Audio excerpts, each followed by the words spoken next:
सचिन रविंद्र की दमदार बल्लेबाजी और ऋतुराज गायकवाड़ के तूफानी अर्धशतक के दम पर मुंबई इंडियंस को हराकर चेन्नई सुपर किंग्स ने रचा इतिहास। नमस्कार दोस्तों, स्वागत है आपका एक बार फिर हमारे चैनल क्रिकेट एज में। दोस्तों, आईपीएल 2025 के तीसरे मुकाबले में दमदार परफॉर्मेंस करते हुए चेन्नई सुपर किंग्स ने मुंबई इंडियंस की टीम को शिकस्त देते हुए इतिहास रच दिया। तो दोस्तों, हम आपको इस ऐतिहासिक मुकाबले का पूरा हाईलाइट तो इस वीडियो में बताएंगे, लेकिन उससे पहले दोस्तों आप भी सीएसके के दमदार परफॉर्मेंस को देखकर खुश हैं तो इस वीडियो को एक लाइक जरूर कर दें। और साथ ही दोस्तों, आप भी चैनल पर नए हैं और अभी तक चैनल को सब्सक्राइब नहीं किया तो चैनल को सब्सक्राइब करके बेल आइकन जरूर दबा लें। तो चलिए दोस्तों, जानते हैं इस बेहद ही शानदार मुकाबले का पूरा हाईलाइट शुरुआत से ही। तो दोस्तों, सिक्का उछाला ऋतुराज गायकवाड़ ने और गिरा भी उन्हीं के पक्ष में। उन्होंने टॉस जीतकर पहले गेंदबाजी का फैसला किया, यानी कि मुंबई इंडियंस की टीम को बल्लेबाजी के लिए आमंत्रित किया। मुंबई इंडियंस की तरफ से दो विस्फोटक बल्लेबाज पारी की शुरुआत करने उतरे, रोहित शर्मा और रियान रिकल्टन। लेकिन दोस्तों, यहाँ पर चेन्नई सुपर किंग्स की तरफ से खलील अहमद को गेंद सौंपी गई। खलील ने शुरुआती 3 गेंदों पर तो रोहित को परेशान किया, लेकिन चौथी गेंद पर रोहित शर्मा फ्लिक शॉट खेलना चाहते थे, लेकिन गेंद सीधे पहुंच गई शिवम दुबे के हाथ में और यहां पर बड़ी सफलता मिल गई चेन्नई सुपर किंग्स को। और यहां पर पेवेलियन लौट गए रोहित शर्मा, जो कि अपना खाता भी नहीं खोल पाए और 4 गेंदों पर 0 पर ही चलते बने। इसके बाद नए बल्लेबाज विल जैक्स ने पहले ओवर की आखिरी गेंद पर एक शानदार चौका जड़ा, जिसके चलते यहां पर मुंबई इंडियंस का और उनका खाता एक साथ खुल गया। लेकिन इसके बाद दूसरा ओवर डालने आए सैम करन के इस ओवर में शानदार बल्लेबाजी की रियान रिकल्टन ने और दूसरे ओवर की पहली गेंद पर एक शानदार चौके के जरिए गेंद को मिड ऑन की तरफ बाउंड्री लाइन के पार भेज दिया। यह बेहतरीन शॉट उनके बल्ले से देखने को मिला। तो वहीं पर इसके बाद दोस्तों इस ओवर में रियान रिकल्टन ने एक और चौका जड़ा, तो वहीं पर इसी ओवर की आखिरी गेंद पर भी एक चौका विल जैक्स के बल्ले से भी देखने को मिला, जब उन्होंने गेंद को मिड ऑन की तरफ चौके के लिए बाउंड्री लाइन के पार भेज दिया। इसके बाद शानदार बल्लेबाजी कर रहे थे रियान रिकल्टन, लेकिन आखिरकार उनकी पारी को समाप्त करने में कामयाबी हासिल की खलील अहमद ने और तीसरे ओवर की दूसरी गेंद पर उन्होंने उनको बोल्ड करके पेवेलियन भेज दिया और चेन्नई सुपर किंग्स को एक और महत्वपूर्ण सफलता यहां पर दिला दी। हम बात करें रिकल्टन की तो वो अच्छी बल्लेबाजी जरूर कर रहे थे, लेकिन 7 गेंदों पर 13 रन बनाकर चलते बने। इसके बाद दोस्तों यहां पर सूर्य कुमार यादव क्रीज पर उतरे, तो उन्होंने चौथे ओवर की 5वीं गेंद पर एक शानदार शॉट खेला, जिसके चलते गेंद को उन्होंने बाउंड्री लाइन के पार भेज दिया और एक बेहतरीन चौका उनके बल्ले से मिड ऑन की तरफ देखने को मिला। तो वहीं पर इसके बाद 5वें ओवर की दूसरी गेंद पर भी शानदार बल्लेबाजी करते हुए सूर्य ने एक और शानदार शॉट खेला, जिस पर चौका जड़ा। लेकिन इसी बीच 5वें ओवर की चौथी गेंद पर रविचंद्रन अश्विन ने विल जैक्स को फंसा लिया और शिवम दुबे के हाथों कैच करवा कर पेवेलियन भेज दिया और बड़ी सफलता विल जैक्स के रूप में मिली, जो कि 7 गेंदों पर 11 रन बनाकर पेवेलियन लौटे। इसके बाद तिलक वर्मा क्रीज पर उतरे, तो उन्होंने आते ही यहां पर एक शानदार चौका जड़ दिया और इस शानदार स्लैप शॉट के साथ ही अपनी पारी का आगाज किया। जबकि दोस्तों ओवर की आखिरी गेंद पर भी उन्होंने एक और शानदार चौका जड़ा, यानी कि बैक टू बैक 2 चौके यहां पर तिलक वर्मा ने जड़ दिए रविचंद्रन अश्विन को। इसके बाद 6ठे ओवर की तीसरी गेंद पर सूर्य कुमार यादव के बल्ले से खलील अहमद की गेंद पर एक शानदार फ्लिक शॉट देखने को मिला और बैकवर्ड स्क्वायर लेग के ऊपर से उन्होंने शानदार छक्का जड़ दिया। तो वहीं पर इसके बाद दोस्तों यहां पर 7वां ओवर रविंद्र जडेजा डालने आए, तो इस ओवर की चौथी गेंद पर तिलक वर्मा ने एक बड़ा शॉट खेला। हालांकि यहाँ पर यह बड़ा शॉट सीधे फील्डर के हाथ में भी जा सकता था, लेकिन यहाँ पर मिस जजमेंट हुई सैम करन से और यहाँ पर सीधे गेंद बाउंड्री लाइन के पार चली गई और तिलक को एक शानदार छक्का मिल गया। तो वहीं पर इसके बाद 9वें ओवर की पहली गेंद पर भी रविंद्र जडेजा की एक और गेंद को स्लो स्वीप के जरिए मिड विकेट के ऊपर से 6 रनों के लिए बाउंड्री लाइन के पार भेज दिया तिलक वर्मा ने। तो वहीं पर इसके बाद दोस्तों यहाँ पर शानदार बल्लेबाजी कर रहे थे सूर्य कुमार यादव, लेकिन नूर अहमद के सामने आए सूर्य कुमार यादव, थोड़ी सी उनसे चूक हुई और विकेट के पीछे थे महेंद्र सिंह धोनी। और विकेट के पीछे महेंद्र सिंह धोनी हो तो फिर क्या हाल होता है ये हमें पहले से ही पता है, और कुछ ऐसा ही यहाँ पर हुआ। सेकंड के 12वें हिस्से में ही महेंद्र सिंह धोनी ने सूर्य कुमार यादव को स्टंपिंग आउट करके पेवेलियन भेजा और चेन्नई सुपर किंग्स को इस मुकाबले की सबसे बड़ी सफलता दिला दी। सूर्य कुमार यादव 26 गेंदों पर 29 रन बनाकर पेवेलियन लौटे।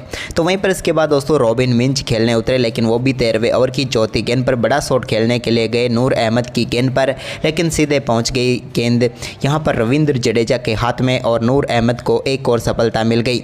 9 गेंदों का सामना करने के बाद 3 रन बनाकर रॉबिन मिंज भी चलते बने। तो वहीं पर इसके बाद 13वें ओवर की आखिरी गेंद पर तिलक वर्मा का शिकार भी यहां पर नूर अहमद ने कर लिया। उन्होंने यहां पर शानदार गेंद डाली और LBW आउट होकर पेवेलियन लौटे। यहां पर तिलक वर्मा उन्होंने रिव्यू लिया, लेकिन रिव्यू भी गंवा दिया। उन्होंने 25 गेंदों पर 31 रनों की पारी खेली। इसके बाद दोस्तों यहाँ पर 15वें ओवर की 5वीं गेंद पर नमन धीर ने एक चौका जरूर लगाया, लेकिन इसी बीच 17वें ओवर की पहली गेंद पर नमन धीर को भी यहाँ पर बोल्ड करके पेविलियन भेज दिया नूर ने, और नूर ने शानदार गेंदबाजी करते हुए अपना एक और विकेट चटका लिया, या यूँ कहें तो अपना चौथा विकेट चटका लिया। नमन धीर इस मुकाबले में 12 गेंदों पर 17 रनों की पारी खेलकर पेविलियन लौटे। इसके बाद दोस्तों यहाँ पर मिचेल सेंटनर अच्छी बल्लेबाजी कर रहे थे, लेकिन आखिरकार 18वें ओवर की आखिरी गेंद पर उनको भी नेथन एलिस ने पेविलियन भेज दिया, जहाँ पर एक शानदार रिव्यू देखने को मिला। और इस रिव्यू में साफ देखा गया कि यहाँ पर सेंटनर बिल्कुल आउट थे और यहाँ पर बड़ी सफलता मिल गई चेन्नई सुपर किंग्स को, क्योंकि वो भी कमाल कर सकते थे, लेकिन 13 गेंदों पर 11 रन बनाकर पेविलियन लौटे। इसके बाद दीपक चहर ने आते ही 19वें ओवर की पहली गेंद पर एक शानदार चौका जड़ा, तो वहीं पर इसके बाद एक बड़ा छक्का उनके बल्ले से देखने को मिला, यानी कि आते ही शानदार ताबड़तोड़ बल्लेबाजी करनी शुरू कर दी यहाँ पर दीपक चहर ने अपनी ही पुरानी टीम के सामने। लेकिन इसके बाद दोस्तों यहाँ पर 19वें ओवर की आखिरी गेंद पर खलील अहमद की एक और शानदार गेंद देखने को मिली, जिस पर समाप्त हुई यहाँ पर ट्रेंट बोल्ट की पारी। गेंद सीधे यहाँ पर पहुँच गई कप्तान ऋतुराज गायकवाड़ के हाथ में और ट्रेंट बोल्ट की पारी को उन्होंने समाप्त कर दिया, जबकि यहाँ पर खलील अहमद ने एक और महत्वपूर्ण सफलता यहाँ पर प्राप्त कर ली। इसके बाद दोस्तों हम बात करें यहाँ पर बोल्ट की, तो वो 2 गेंदों पर सिर्फ 1 रन बना पाए, लेकिन आखिरी ओवर में भी दीपक चहर ने शानदार खेल दिखाया, जब 20वें ओवर की दूसरी गेंद पर मिड विकेट के ऊपर से उनकी गेंद पर बड़ा शॉट देखने को मिला, जिस पर गेंद सीधे 6 रनों के लिए बाउंड्री लाइन के पार चली गई। जबकि दोस्तों यहाँ पर 20वें ओवर की आखिरी गेंद पर भी उन्होंने एक और शानदार शॉट खेला, जिस पर गेंद सीधे यहाँ पर लेग साइड में चौके के लिए गई, और इसी के साथ यहाँ पर समाप्त हुई मुंबई इंडियंस की पारी, जहाँ पर 20 ओवर में उन्होंने 155 रन बनाए। लेकिन दीपक चहर की 15 गेंदों पर 28 रनों की महत्वपूर्ण पारी ने सम्मानजनक स्कोर तक पहुंचाया यहाँ पर चेन्नई सुपर किंग्स के सामने मुंबई इंडियंस की टीम को। वहीं पर दोस्तों इस लक्ष्य का पीछा करने उतरी चेन्नई सुपर किंग्स की टीम की तरफ से रचिन रविंद्र के साथ राहुल त्रिपाठी पारी की शुरुआत करने उतरे, तो वहीं पर गेंदबाजी के लिए आए दीपक चहर।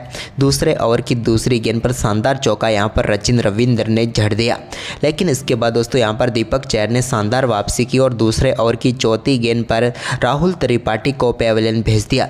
यहाँ पर रियान रिकल्टन ने विकेट के पीछे काफ़ी शानदार कैच पकड़ा और समाप्त हुई राहुल त्रिपाठी की पारी, जो कि यहाँ पर चेन्नई सुपर किंग्स के ही एक्स प्लेयर दीपक चहर ने चटकाई और यहां पर ज़बरदस्त परफॉर्मेंस करके दिखाया उन्होंने। त्रिपाठी 3 गेंदों पर 2 रन बनाकर पेविलियन लौटे। इसके बाद ऋतुराज गायकवाड़ क्रीज पर उतरे, जिनका सामना हुआ ट्रेंट बोल्ट से। तो यहां पर तीसरे ओवर की पहली गेंद पर ट्रेंट बोल्ट की गेंद को शानदार तरीके से कवर रीजन में चौके के लिए बाउंड्री लाइन के पार भेज दिया ऋतुराज गायकवाड़ ने। तो वहीं पर इसके बाद इसी ओवर की दूसरी गेंद पर भी एक और बेहतरीन शॉट यहां पर देखने को मिला गायकवाड़ के बल्ले से, और ऑफ साइड में एक और शानदार चौका उन्होंने जड़ दिया। वहीं पर इस ओवर में 2 लगातार चौके उन्होंने लगाए, लेकिन चौथा ओवर फिर से करने आए दीपक चहर, तो उनके ओवर की दूसरी गेंद पर एक शानदार चौका यहां पर रचिन रविंद्र ने लगाया। तो वहीं पर इसी ओवर की चौथी गेंद पर ऋतुराज गायकवाड़ ने भी बड़ा शॉट खेला और गेंद को मिड विकेट के ऊपर से सीधे स्टैंड में डिपॉजिट करते हुए अपनी पारी का पहला शानदार छक्का यहां पर ऋतुराज ने जड़ दिया। तो वहीं पर इसके बाद दोस्तों यहां पर 5वें ओवर की दूसरी गेंद पर सत्यनारायण राजू गेंदबाजी करने उतरे थे। इस ओवर की दूसरी गेंद पर गायकवाड़ के बल्ले से स्क्वायर की तरफ एक और शानदार चौका देखने को मिला। इसके बाद तो दोस्तों इसी ओवर में उन्होंने शानदार परफॉर्मेंस जारी रखा, लेकिन इसी बीच यहां पर छठे ओवर की तीसरी गेंद पर उन्होंने मिचेल सेंटनर की गेंद को भी बड़े शॉट में तब्दील करते हुए एक और शानदार छक्के के लिए बाउंड्री लाइन के पार भेजा। तो वहीं पर इसी ओवर की 5वीं गेंद पर भी उन्होंने शानदार शॉट खेला और कवर व पॉइंट के बीच में से गेंद को चौके के लिए बाउंड्री लाइन के पार भेज दिया। जबकि पावर प्ले की आखिरी गेंद पर भी एक और शानदार चौका यहां पर गायकवाड़ ने जड़ा। इस बार गेंद को लेग साइड में खेल दिया स्क्वायर की तरफ और एक और शानदार चौका जड़ दिया। ऋतुराज गायकवाड़ तो आज कुछ अलग ही रंग में नजर आ रहे थे और ये देखने को मिला 7वें ओवर में भी, जब 7वें ओवर की तीसरी गेंद पर भी उन्होंने विल जैक्स की गेंद को एक और बड़े शॉट में तब्दील किया और एक्स्ट्रा कवर के ऊपर से सीधे स्टैंड में डिपॉजिट कर दिया 6 रनों के लिए। तो वहीं पर इसके बाद दोस्तों ऋतुराज गायकवाड़ ने 7वें ओवर की आखिरी गेंद पर लिए सिंगल के साथ ही शानदार बल्लेबाजी करते हुए अपने आईपीएल इतिहास की फास्टेस्ट 50 पूरी कर डाली, जहां पर इन्होंने मात्र 21 गेंदों पर ही अपना अर्धशतक पूरा कर लिया। इसके बाद ऋतुराज गायकवाड़ ने अर्धशतक के बाद अपनी पारी को लंबी बढ़ाना था, लेकिन यहाँ पर ज़्यादा लंबी पारी हुई नहीं और 8वें ओवर की 5वीं गेंद पर विघ्नेश पुथुर की गेंद पर वो अपना विकेट गंवा बैठे। बड़ा शॉट खेलने के चक्कर में अपना कैच सीधे विल जैक्स जैक्स के हाथों में थमा बैठे और यहाँ पर विघ्नेश को पहली सफलता मिली, जहाँ पर ऋतुराज गायकवाड़ 26 गेंदों पर 53 रन बनाकर पेविलियन लौटे। इसके बाद दोस्तों शिवम दुबे क्रीज पर उतरे तो उन्होंने 9वें ओवर की आखिरी गेंद पर विलजैक्स को एक बड़ा शॉट खेला और सीधे मिड विकेट के ऊपर से 6 रनों के लिए गेंद को बाउंड्री लाइन के पार भेज दिया। तो वहीं पर यहाँ पर शिवम दुबे को भी 10वें ओवर की चौथी गेंद पर विघ्नेश ने ही पेविलियन भेजा।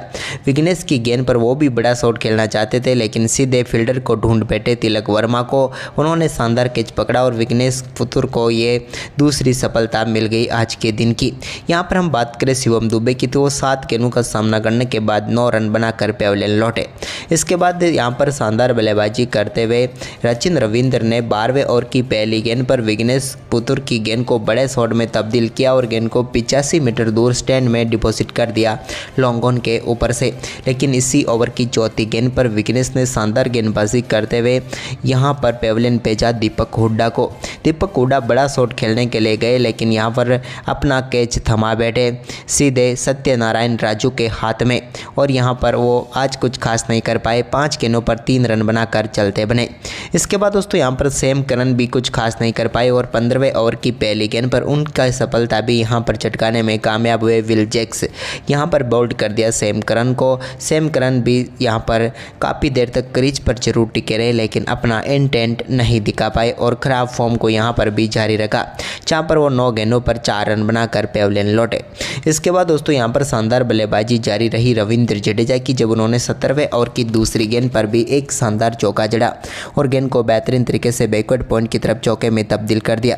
इसी बीच 18वें ओवर की तीसरी गेंद पर विघ्नेश पुत्र की एक और गेंद को बड़े शॉट में तब्दील किया सचिन रविंद्र ने और शानदार तरीके से छक्का जड़ा और इसी के साथ अपना बेहतरीन अर्धशतक भी पूरा कर लिया। तो वहीं पर इसके बाद दोस्तों यहाँ पर 18वें ओवर की आखिरी गेंद पर भी सचिन रविंद्र ने एक बहुत बड़ा शॉट खेला और इस बार भी गेंद को मिड विकेट के ऊपर से सीधे स्टैंड में डिपॉजिट करते हुए एक और शानदार छक्का जड़ दिया। वहीं पर इसके बाद दोस्तों यहाँ पर 19वें ओवर की चौथी गेंद पर नमन धीर ने रविंद्र जडेजा को रनआउट कर दिया। हालांकि दीपक जैर और रिकल्टन के बीच यहां पर थ्रो में रनआउट हुए, वो 18 गेंदों पर 17 रन बनाकर पेविलियन लौटे, लेकिन उनके आउट होने के साथ ही क्रीज पर उतरे महेंद्र सिंह धोनी।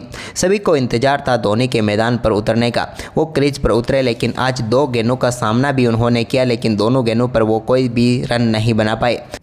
वहीं पर आखिरी ओवर में 4 रन चाहिए थे चेन्नई सुपर किंग्स को जीत के लिए, लेकिन यहां पर 20वें ओवर की पहली गेंद पर बड़ा शॉट खेला सचिन रविंद्र ने और गेंद को 6 रनों के लिए बाउंड्री लाइन के पार भेजा और इसी के साथ शानदार बल्लेबाजी करते हुए चेन्नई सुपर किंग्स ने इस मुकाबले में बेहतरीन 4 विकेट से जीत दर्ज की और इस ऐतिहासिक जीत के साथ ही शानदार आगाज़ कर दिया IPL 2025 में भी चेन्नई सुपर किंग्स ने। तो दोस्तों आपको CSK का ये परफॉर्मेंस कैसा लगा हमें कमेंट करके ज़रूर बताएं और इस वीडियो को ज़्यादा से ज़्यादा शेयर करें।